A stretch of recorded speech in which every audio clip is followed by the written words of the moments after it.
뉴스 속 법률 이슈를 탈탈탈 털어보는 변호사들의 조찬 파티. 품격과 깊이를 갖춘 조찬 파티 주인공 두 분 모셨습니다. 정태현 변호사님 나오셨고 안녕하세요. 네, 안녕하세요. 정태현 변호사입니다. 조수진 변호사님도 함께합니다. 안녕하세요. 네, 안녕하세요. 네, 변호사들의 조찬 파티 아주 내용도 풍성하고 깊이가 있고 특히 설명이 쉽다 이런 칭찬이 자자합니다. 아, 그래요? 아유, 감사합니다. 네, 오늘 어떤 메뉴 가지고 오셨는지 한번 오늘도 역시 탈탈탈 잘 털어주실지 한번 보겠습니다. 오늘 압수수색이 주제라고요? 네, 어제 떠들썩했죠. 네. 검찰에서 청와대 압수수색을 시도를 해서 임의 제출 형식으로 자료를 그렇죠. 받아갔다라고 하고요. 네. 어제 오전 11시 반경에 시작을 해서 6시간가량 진행을 했다고 합니다. 근데 이제 원래 거기는 함부로 못 들어가니까 사실 임의 제출 형식으로 이제 할 수밖에 없는 게 맞긴 한데 예. 이 압수수색 정태현 변호사님 얘기 좀 해주세요.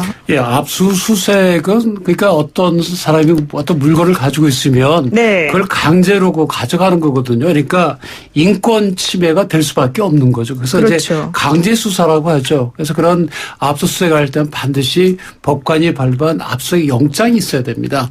근데 법관이 영장을 발부할 때는 이것이 그 관련 수사와 직접 관계가 있고 또 어느 정도 혐의가 소명이 돼야 압수수색영장이 발부가 되죠. 예를 들어서 조국 전 장관 자택 압수수색 같은 것도 예전에 많이 기각이 됐던 나중에 발부가 됐죠.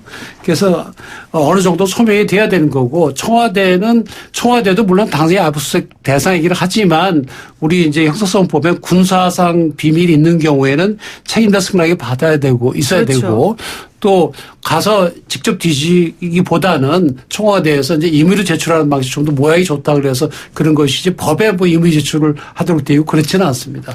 그런데 지금까지 관례상으로 보면은 현재 검찰이 가지고 있는 그런 의혹만 가지고 의혹 정도를 가지고 청와대를 압수수색한다? 이게 사실은 조금 이례적인 거 아닙니까? 그렇죠. 그 청와대 압수수색이라는 게 헌정사상 6번밖에 없었어요. 네. 근데 지난번 정권에서의 압수수색하고 좀 이번에 비교 분석해 볼 필요가 있을 것 그렇습니다. 같습니다. 박근혜 전 대통령 당시 압수수색하고 좀 비교하시는 거죠? 그렇죠. 근데 청와대 압수수색이 사실 맨 처음 시도된 거는 이명박 정부 말기예요. 그러니까 이명박 정부 말에 굉장히 떠들썩했었죠. 그러니까 MB 내곡동 사저 부지 의혹 사건 때문에 이광범 특검이 임명됐지 그렇죠. 않습니까? 그때 이제 이건 굉장히 전 국민적으로 의혹을 밝혀라 했을 때 압수수색 시도를 했었고요. 네. 근데 이때는 시기나 방법을 청와대하고 사전 협의를 한 뒤에 임의 제출 형식으로 받아갔습니다.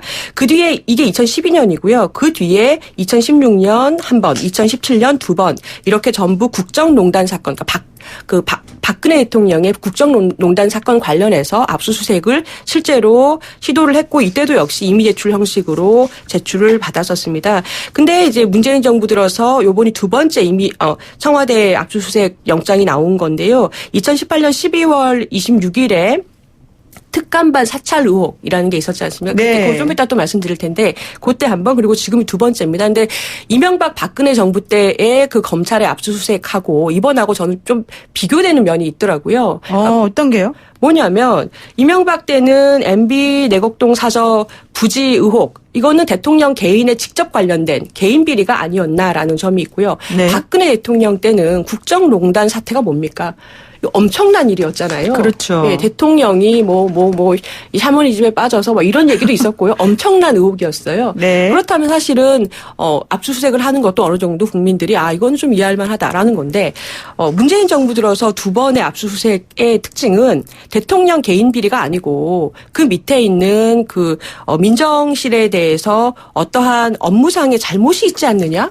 부서 잘못 정도를 가지고 압수수색을 두 번째 지금 시도를 한 겁니다. 그러니까요. 사실 이게 이제 유재수 감찰 무마 의혹과 김기현 하명수사 의혹이 사실은 어제 압수수색의 쟁점이었을 텐데 그렇다면은 압수수색을 해서 무엇을 찾고자 했던 것일까요? 우선 기본적으로 이제 박근혜 정부에 대한 국민들의 그 탄핵 네. 이후에 모든 여건들이 다 달라졌고 국민들의 기대가 높아졌습니다. 박근혜 탄핵의 기본적인 건 제가 생각하기에는 왜 대통령이 헌법과 법률을 지키지 않느냐. 그거는 네. 국민들이 받아들이지 못한 이런 이야기거든요.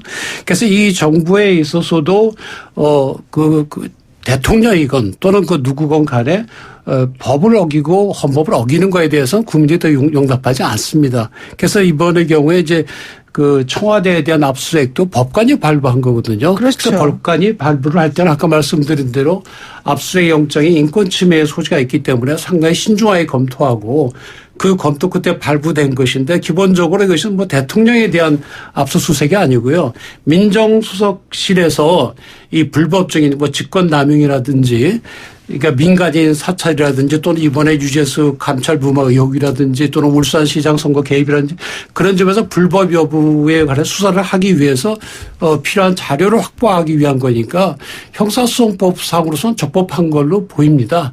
다만 그것이 이제 정치적인 그 비중에 관해서는 각자의 결의가 다를 수밖에 없는 거죠.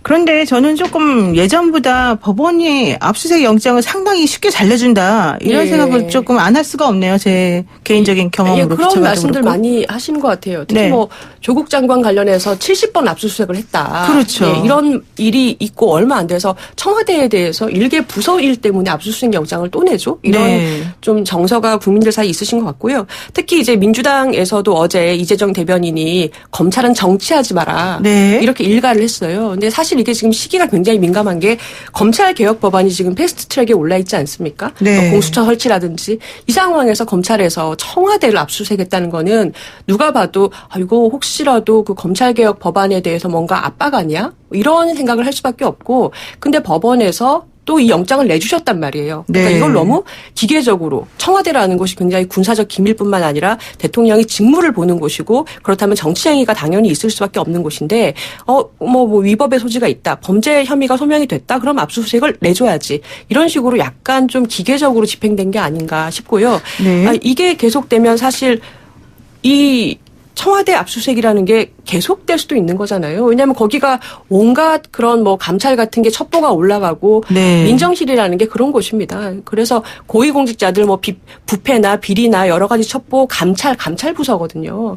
좀 걱정되는 면이 있는 것 같습니다. 글쎄, 근데 저는 뭐 정의를 세우기 위해서는 그 뭐 청와대라고 하고 예외를 두어서는 안 된다고 생각하는. 특히 이번의 경우에도 감찰 중단한 뒤에 특감 반원들의 PC라든지 휴대폰 같은 거를 공직 그 기강 비서관실과 전산실에서 전부 가져갔대요. 그러면 그것이 청와대에 있을 가능성이 매우 높지 않습니까? 그걸 뒤져보면 실제로 이러한 그 울산시장 선거에 개입을 했는지 또는 유재수 전 부시장에 대한 그 감찰 무마했는지에 대한 것이 나오거든요. 그렇다고 한다면 이거를 그 조사 당사자인 민정수석실 보고 내놓으라 그러면 아무리 민정수석이 천사 같은 사람들이 모여있다 하더라도 제대로 다 내놓기 어렵거든요. 그런 점에서 압수수색은 불가피한 것으로 보이고요. 다만 지금 조 변호사님 말씀하신 대로 정치적으로 여러 가지 다른 결의가 나올 수는 있습니다. 그런데 검찰이 뭐 그 공수처나 또는 검경 수사권 조정을 막기 위해서 이렇게 한다는 건 제가 볼 때는 만약에 그렇게 생각을 해서 한다면 그건 오히려 마이너스인 것 같아요. 왜냐하면 지금 정부가 잘 보여 그걸 안 하지 거기에 대해서 도전하는 해가지고 무엇을 얻을 수 있는지 모르겠는데 하여튼 네. 저희들이 볼 때 일단 어느 쪽이건 간에 우리 법과 원칙에 따라서 처리를 해야 된다. 정치적인 문제는 뭐 여당이나 야당도 정치인들이 알아서 할 일이고 검찰도 그런데 그 외부적인 데 눈치를 보지 말고 경찰도 물론 마찬가지입니다. 국가 공무원으로서 법을 준수하고 법을 지키는 데 임무를 다해야지 다른 데 신경을 쓰면 안 됩니다. 근데 요즘 계속해서 그 여당하고 검찰 사이에 상당히 어색하고 조금 적대적인 그런 기류가 흐르는 거는 확실한 것 같아요. 어제 더불어민주당에서 검찰의 공정수사를 촉구하는 비상사 특별위원회를 설치하기로 해서 예, 맞습니다. 서른 의원이 위원장이 되기도 하지 않았습니까? 예, 맞습니다. 그것도 이례적이죠. 검찰에 공정수사를 촉구한다고 그것도 하잖아요. 여당이. 예, 그러니까요. 네. 근데 그거 어떻게 보면요. 네. 검찰의 정치적 중립성이 항상 문제가 되거든요. 종전 역사를 보면 검찰은 항상 집권자의 입맛에 맞는 수사를 해왔거든요. 근데 그렇죠. 지금은 거꾸로 아닙니까? 그런 점에서 현 시점에서 본다면 검찰의 정치적 독립성은 상당히 확보가 돼 있다. 이렇게 볼 수도 있는 거예요. 아이러니처럼 보이겠죠. 그러니까 여당은 기분이 나쁘고 불만이겠지만 국가적인 전체로 본다면 적어도 검찰의 정치적 중립성은 보장이 되고 있다. 그러면 이제 남은 문제는 검찰의 과잉된 권한을 어떻게 하면 민주적으로 잘 통제하느냐.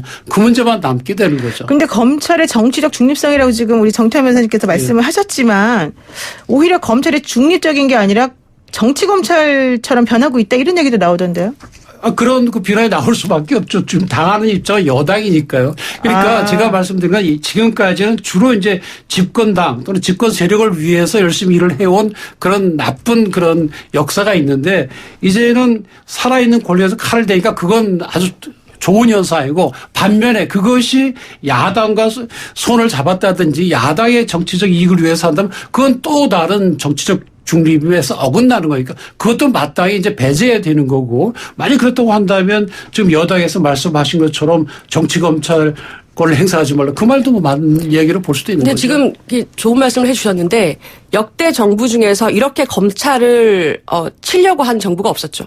그러니까 검찰 개혁을 하겠다라고 네. 그 조국 장관을 임명할 때부터 그리고 윤석열 총장이 이럴 줄 몰랐지만 윤석열 총장을 임명할 때 그 콤비를 임명할 때부터 네. 검찰 개혁을 하겠다라고 해서 굉장히 파격 인사를 하지 않았습니까? 그랬죠. 그러니까 서울중앙지검장이었던 사람을 갑자기 검찰총장에 앉히고 기스도 상당히 파괴적이었죠. 그렇죠. 그래서 그때 뭐 여러 명 옷 벗으시고 그래서 굉장히 파격적으로 그 콤비를 앉힐 때부터 검찰 개혁하겠다라고 했고 법안도 이제 패스트트랙에 앉혔고 그동안 1년이 흘렀습니다. 그 상황에서 검찰이 지금 여당을 치고 있는 거예요.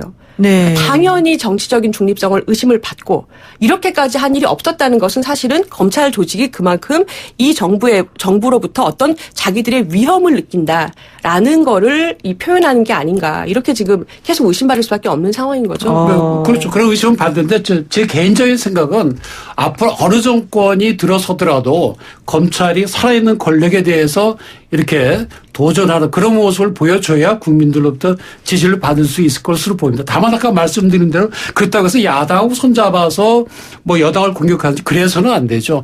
왜 그런가 하면 권력을 쥔 집권당에 대해서는 직접 못하잖아요. 왜냐하면 인사권을 대통령이 가지고 있기 때문에 검찰에. 그래서 네. 굉장히 어려운 것인데 그것을 한다면 상당히 우리 국민들 입장에서는 좋은데 그럼에도 불구하고 지금 여당에서 지적하는 바와 같은 뭐 야당을 위해서 또는 검찰의 이익을 위해서 이런 그 검찰권을 행사한다. 이런 그 비판을 받지 않도록 상당히 주의가 필요한 것 틀림없습니다. 그런데 이게 왜 자꾸 이게 나오냐면요. 지금 이제 환경부 블랙리스트 사건 수사하고 그다음에 김태우 전 특감반원 직권남용 혐의 고발 사건 할 때 예. 이미 이제 압수수색이 됐단 말이에요. 맞습니다. 그래서 민주당에서 뭘 얘기하냐면 검찰은 이미 지난해 김태우 수사관 관련 사건 때 다 가져갔다 자료를. 예, 맞습니다. 근데 왜 또 압수수색을 하느냐? 이거는 청와대 망신주기다. 이런 얘기 지금 나오는 거거든요. 예, 그러니까 그런 의혹도 있고 그런 이제 주장이 있는 게 좀 당연한 것이 그 김태우 수사관 사건 아실 겁니다. 그러니까 지금 민정실에서 특감반에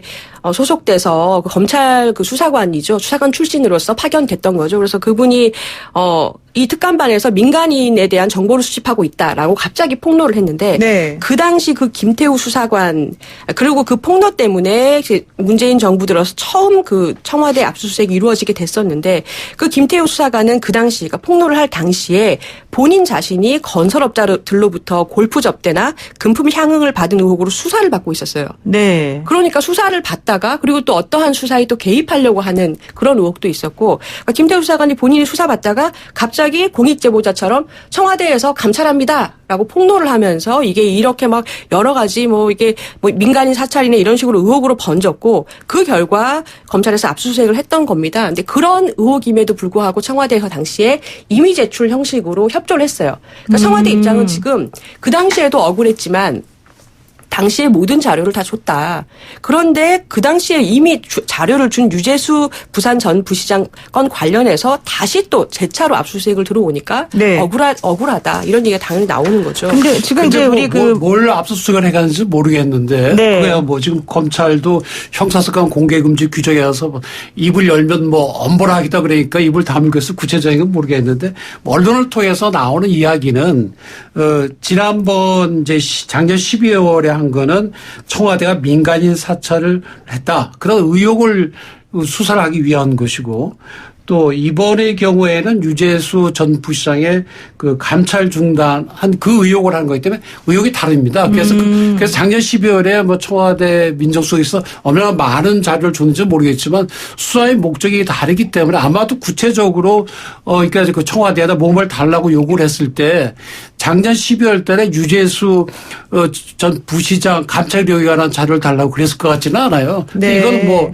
뭐 지금 검찰이 얘기를 안 하고 있으니까 알 수는 없지만 수사의 수사의 목적은 분명히 다른 걸로 보입니다. 네, 지금 우리 그 애청자분들께서도 의견이 막 갈려요. 그래서 3359 쓰시는 분께서는 현 검찰 수뇌부를 누가 임명했습니까? 오죽하면 청와대를 압수수색했을까요? 이러면서 이제 검찰 쪽에 그 어떤 정당성을 좀 부여해 주시고 있고, 또 6432 쓰시는 분께서도 윤 총장이 잘하고 있습니다.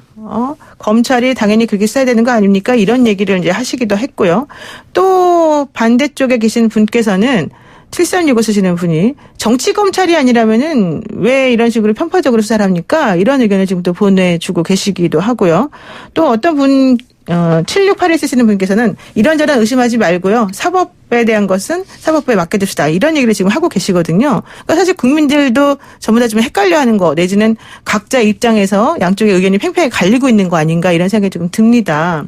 그런데 이제 어쨌든 다시 그 조금 쟁점을 좀 좁혀보면은 그 압수수색 관련해 갖고 고민정 청와대 대변인이 예. 검찰의 형사사건 공개금지 규정제도 시행을 명심하라, 이렇게 약간 공개적으로 경고를 한 다음에 이게 압수수색 카드가 나왔단 말이죠. 예, 맞습니다. 그리고 그런 상황에 대해서 유시민 또 노무현 전 이사장은 어제 어떤 방송에 출연하셔가지고 검찰이 좀 정신이 이상한 것 같다고 이런 좀 심한 말까지 좀 하셨습니다. 이렇게 본다면 검찰하고 오히려 뭐 청와대나 여당하고 이렇게 약간 서로 대치 국면, 싸우는 국면, 이렇게 바라봐도 되는 겁니까? 지금 그렇게 지금 사실관계만 보면 그렇게 보이죠. 인식을 좀 그렇게 할 수밖에 없는 상황이 또 지금 됐습니까? 검찰에서 예. 이제 수사를 하고 있는 유재수 부산 전 부시장 건도 사실은 유재수 씨가 금융위원회의 정책국장을 하던 시절에 네. 그런 금융 관련자들로부터 뭐 돈을 받았다라는 비위 사실이 있어가지고 청와대에 첩보가 들어갔는데 네. 조국 장관 이 관여된 어떠한 회의에서 이것이 감찰 중단됐다. 이 의혹이거든요. 그래서 이것이 어떠한 뭐 비리가 있는 게 아니냐라는 것을 검찰이 지금 수사를 하면서 유재수 씨가 구속이 됐고, 그것을 가지고 지금 압수까지 하는 것이고, 그리고 그것 말고도 지금 울산시장 건도 굉장히 시끄러운데 그것도 네. 사실 청와대랑 관련이 있어요. 그러니까 김기현 전 시장에 대해서 2018년 6.13 지방선거 때 수사를 벌이면서 그 결과 민주당 후보였던 송철호 현 시장이 당선이 됐다. 그런데 이 당시에 김기현 전 시장에 대해서 수사를 하라라고 청와대가 어떠한 뭐 이렇게 좀 동렬한 게 아니냐, 이런 의혹이 있다라면서 또 검찰이 그것을 계속 또 수사를 하고 있어요. 네. 결과적으로 최근에 가장 검찰에서 주력을 하고 있는 두 사건이 공교롭게도 청와대의 그 조국 민정수석실하고 관련이 있는 겁니다. 거기서 감찰을 잘못했다라는 것을 검찰이 평가하는 모양새가 된 거죠. 근데 이게 굉장히 우려되는 점이 뭐냐면, 사실 어제 어떤 자료를 가져갔을까라는 것도 언론에 약간 짐작하는 부분이 나온 게 있는데, 그렇죠. 그 유재수 그 금융정책 전 국장의 핸드폰에서 이제 본인이 어떠한 그 당시에 뭐 감찰을 받을 당시에 어떤 인사와 전화를 하고 뭐 이런 것들이 나왔는데, 그것의 원본을 이제 다 그 관련한 그런 그 청와대 인사들을 수사를 했더니, 그렇게 그 수사받은 그분들이 청와대에 원본이 있고 나는 다 두고 나왔다, 이렇게 얘기를 했다는 거예요. 그래서 그거를 가져갈 것이 아닌가라는 일부 언론 보도가 있는데요. 이게 네. 맞는지는 지켜봐야 될 것이고, 이게 굉장히 우려스러운 점이 뭐냐면, 청와대에서 민정수석실에서 하는 일이 사실은 반부패 관련 일도 있고, 그리고 그 여론 동향 파악하는 것도 있습니다. 대통령이 여론을 모르면 안 되지 않습니까? 결국에 인사와 여론이에요. 네. 그 말은 인사 문제를 보겠다? 이런 것인가, 검찰이? 이런 우려가 하나가 들고요. 그 관련 자료를 유재수를 빌미로 해서 가져가든 누구를 빌미로 해서 가져가든 관련해서 인사 관련 자료가 있지 않을까라는 우려가 하나가 있고, 또 하나가 민심 파악이 다른 말로 하면 사실은 일반적으로 지금 국민들이 뭘 하고 있는가, 네. 유력 인사들이 무엇을 하고 있는가에 대한 정보입니다. 그것을 이제 대통령한테 첩보를 하는 것이기 때문에, 그렇다면은 청와대에서 어떤 동향 파악을 하고 있는가에 대한 자료를 또 검찰이 가져갔을 수 있다라는 우려가 있거든요. 지금 조수진 변호사님 말씀은, 정태현 변호사님. 지금 잠깐만요. 네. 그러니까 조수진 변호사님 말씀은 검찰이 사실 뭐 어제 압수수색한 그 표면적인 이유와 실제 보고 싶었던 자료가 다른 게 아니냐 이제 이런 얘기를 지금 해주시고 계신데 글쎄 뭐 그게 가능합니까? 그도 우려를 할 수도 있겠지만 현실적으로 그런 걱정 안 하셔도 될 걸로 보입니다. 왜 그런가 하면 우선 압수수색 영장에 뭐 그 청와대 민정수석에 있는 거 몽땅 다 들고 놔라 이렇게 썼을 일은 없거든요. 우리 네. 형사소법 구체적으로 압수할 범위를 정하거든요. 그렇죠. 무엇을 하고 특히 이제 그 PC 하드디스크나 그런 경우에도 구체적으로 그 범위를 정합니다. 그래서 그냥 못 가져가거든요. 그런데 민정수석실에 가고 인사에 관한 자료를 내달라 그러면 우선 민정수석이 내줄 리도 없고요. 네. 또 그래서 직접적으로 법원이 기재한 거 그 외에는 안 내줍니다. 그런데 지금 여러 가지 민정수석실에 이 범죄와 직접 관계없는 다른 자료를 민정수석실이 바보처럼 내줄 리가 없죠. 그래서 사실 어제 이미지 출 형식이기 때문에 예. 그럴 가능성은 좀 그럴 없지 않을까 가능성 싶기도 상당히 한데. 적지 않나 예. 싶고요. 지금 뭐 조 변호사님 말씀대로 그런 나쁜 마음을 품었을 수는 있겠지만 현실적으로 실제 일어날 가능성은 전혀 없다. 민정수석실에 다 똑똑한 그 직원들이 있고 또 법대로 하는 것이기 때문에 뭐 괜찮지 않나 그러니까 민정수석실에 있는 분들이 아예 갖다 바치지 않는 이상 사실 그건 불가능한 그렇죠. 일이다. 이게 정태민 예. 변호사님 말씀이거든요. 그리고 법원이 그 민심 동향에 관한 거를 압수수색을 하라고 또 기재할 리가 없거든요. 그렇죠. 상식적으로 볼 때. 뭐 제가 네. 영장 안 봤습니다만은. 그렇죠. 그렇다면은요, 김기현 전 울산시장에 대한 청와대 하명 수사 의혹, 그리고 유재수 감찰 무마 의혹에 대한 검찰의 뭐 수사 이런 것들이 사실은 계속해서 뭔가 조금 클리어하지 않다라는 생각이 들기는 합니다만 그럼에도 불구하고 우리는 검찰을 믿어야 된다. 지금 이렇게 예. 또 그러니까 보시는 지금 것 같아요. 청와대에서 아까 그 이미 제출이라고 말씀하셨는데 이미 제출한 게 맞고요. 그러니까 김태우 수사관 관련해서 그 첩보가 있었을 당시에 2018년 12월에 이미 한번 이미 제출을 다 받았는데 네. 그 자료를 또 달라고 한다라면서 그래서 어제 청와대에서 또 얘기를 한 겁니다. 그렇죠. 근데 그러면 검찰의 이 액션이 그러면 어차피 이미 제출 형식으로 될 것을 알기 때문에 그렇죠. 지난번에 받은 자료가 또 나올 걸 알면서도 액션을 한 이유가 뭐냐는 겁니다. 그래서 제가 이제 좀 전에 말씀드린 청와대 망신 주기 얘기가 그래서 나오는 아니 거죠. 그런데 그건 너무 적지적으로 해석하는 것 같아요. 예를 들어서 지난번과 똑같은 걸 또 달라 그러면 청와대에서 지난번에 줬다 그러면 그만이지 그걸 또 내놓겠습니까? 그리고 법원도 지난번에 영장 발부한 게 있잖아요. 그럼 그거 봤을 때 지난번에 우리 영장 발부해 줬는데 왜 또 청구해야 하고 기각됐을 게 틀림없거든요. 제가 영장 안 본 상태긴 하지만 네. 상식적으로 생각해 볼 때는 압수수색 영장에 기재된 것이 달랐을 것이고 그리고 청와대도 다른 부분을 내줬을 것 같습니다. 똑같은 것 같으면 안 내주면 되잖아요. 지난번에도 좋은데 왜 또 달라 그래? 그랬으면 될 거거든요. 그렇죠. 사실 그러라고 법원이 또 영장을 그렇죠. 내줄지 말지 결정하는 거기도 하죠. 그렇습니다. 예, 저는 그 검찰의 지금 행보가 어떠한 수사 방향이 다음번 행보를 잘 봐야 된다고 생각을 합니다. 네. 그러니까 지금 어떠한 뭐 물론 목적을 가지고 하시는 것은 아닐 것이고 근데 수사의 방향이라는 게 있을 거 아닙니까? 그래서 사실은 계속해서 이제 청와대에 관련해서 지금 수사를 하고 계신데 다음번 이제 수사 대상이라든지 아니면은 어떠한 이제 검찰에서 무엇에 또 포커싱을 하는가를 볼 때 그러면은 결과적으로 나중에 평가를 할 때 이것이 이제 검찰에서 이런 의도였구나라고 볼 수도 있지 않을까 이렇게 생각합니다. 사실 저는 이제 검찰의 압수수색 영장 얘기하다 보니까 또 경찰과의 관계를 우리가 얘기하지 않을 수가 없는 상황이 됐습니다. 왜냐하면은 그 전 검찰 수사관 A 씨의 극단적 선택과 관련해서 예. 서초경찰서에서 일단은 그 여러 가지 유류품이라든가 뭐 핸드폰 이런 것들을 가지고 수사를 하려는 시점에서 갑작스럽게 검찰이 영장을 가지고 와서 압수수색을 해서 휴대전화 가져가 버리고 이런 일이 지금 벌어졌단 말이에요. 그리고 유서가 9장 정도 있었었는데 그걸 유족들에게도 안 보여주고 지금 혼자 꽁꽁 감춰놓고 있다. 이런 얘기 하면서 예. 서초경찰서에서 이거는 완전히 절도다. 이런 얘기까지 지금 하고 있는 상황이거든요. 예, 굉장히 이례적인데 네. 경찰에서 서초경찰서가 이미 가지고 있던 그 고인의, 그러니까 지금 김기현 전 시장 건 관련돼 있다라고 알려져 있는 그 수사관이죠. 그 고인의 그 핸드폰을 보통은 경찰서가 압수수색을 하면 경찰서 다음 단계가 뭡니까? 검찰이거든요. 검찰에서 예. 그럼 경찰이 초동 수사를 하고 나서 검찰로 이첩을 합니다. 네. 당연히 줄 건데 서초경찰서가 가지고 있는 핸드폰을 갑자기 검찰이 압수수색해서 가져간 거예요. 그랬더니 경찰에서 다시 재압수수색 영장을 신청을 했죠. 근데 어차피 그것도 검찰이 또 오케이를 해야 되는 거 아니에요? 예, 맞습니다. 그러니까 검찰이 오케이를 할 리가 없잖아요. 그런데도 네. 또 이제 돌려달라고 또 액션을 했어요. 결과적으로 검찰하고 경찰하고 서로 힘겨루기 또는 싸우는 것 같은 모양새가 연출이 됐어요. 근데 이게 굉장히 같이 봐야 될 사건이 고래고기 사건입니다. 네, 울산에. 예, 고래고기가 실검에 오르기도 하고 그랬는데요. 그 당시에 제가 아까 말씀드린 울산에서 2018년 그 지방선거 있기 전에 있었던 일이 황운하 경찰청장, 당시 울산 경찰청장이고 지금 대전에 계신데요. 네. 황운하 경찰청장이 2016년에 그 고래고기 사건이라는 것이 있었는데 그것이 2017년에 본인이 울산에 부임을 하고 나서 보니까 검찰이 제대로 수사를 안 했고 어느 정도 비위가 있는 게 아닌가라는 의심이 된다. 그게 뭐냐면 고래고기가 불법 포획된 것으로 보이는 고래고기 수십 톤이 가정집에서 발견이 됐는데 네. 그중에서 30억 원 상당을 뚜렷한 이유 없이 검찰이 그 업자에게 돌려줬다는 거예요. 그렇죠. 원래 21톤. 압수물은 네. 폐기하게 돼 있지 않습니까? 그래서 그럼 30억 원 상당의 이익을 준 것 같다라는 건데 그러한 사건이 그냥 있는 걸 보고서 그것을 이제 황운하 경찰청장이 부임을 한 다음에 재수사를 하는 과정에서 당시 울산에서 경찰하고 검찰이 엄청 싸웠다는 거예요. 그렇죠. 근데 그 당시에 거기 관련됐던 것으로 생각이 되는 분이 이번에 사망하신 고인이고요. 그렇죠. 예. 이런 상황에서 다시 한번 경찰과 검찰이 그분의 핸드폰을 놓고 서로 싸우고 있는 거예요.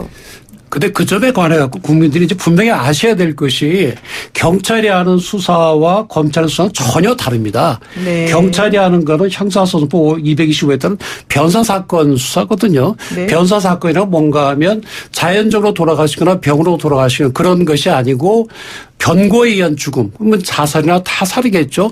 자살이나 타살의 경우에는 사망의 원인을 밝혀서 타살인 것 같은 범죄 아닙니까?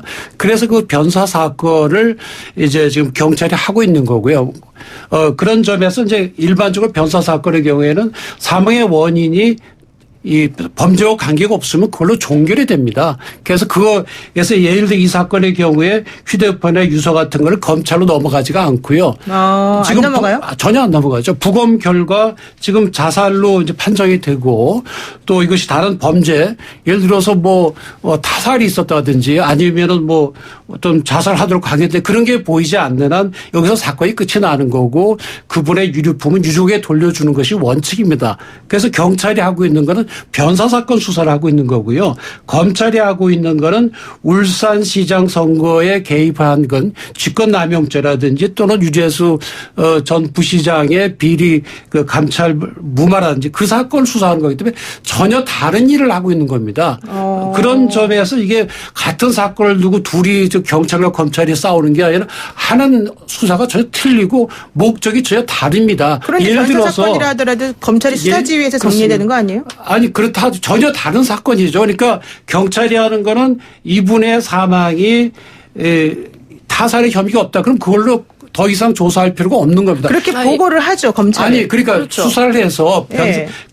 이 변사 사건의 경우에 조사를 해서 이분의 돌아가신 것이 이 범죄와 관계가 없다 그러면 더 이상 조사 안 합니다. 이분이 왜 돌아가셨는지 돌아가시기 전에 어떤 고통을 겪고 심리 상태가 어떤지 그것은 수사의 대상이 아니고 그거는 이제 뭐 사회복지학자나 뭐 정신의학자나 심리학자들의 일이거든요. 그러니까 지금 예를 들어서 지금 이 경우에 검찰이 가정을 도로 내놓으라고 압수수색영장을 신청을 했다고 하는데 이것이 예를 들어서 검찰이 안 가져가고 경찰이 압수수색영장을 신청한 경우에 가정에 보면 그 경우에도 압수수색영장 발부가 안 된다고 보는 거예요. 잠깐만요. 수사 목적이 전혀 다르거든요. 수사 목적은 다른데 어쨌든 그래도 경찰에서 수사를 종결 혼자 마음대로 시키지 못하기 때문에 그렇죠. 검찰에 이 사건은 뭐 자살인 것으로 뭐 생각이 듭니다라고 보고를 올리면 검찰에서 확인을 하잖아요.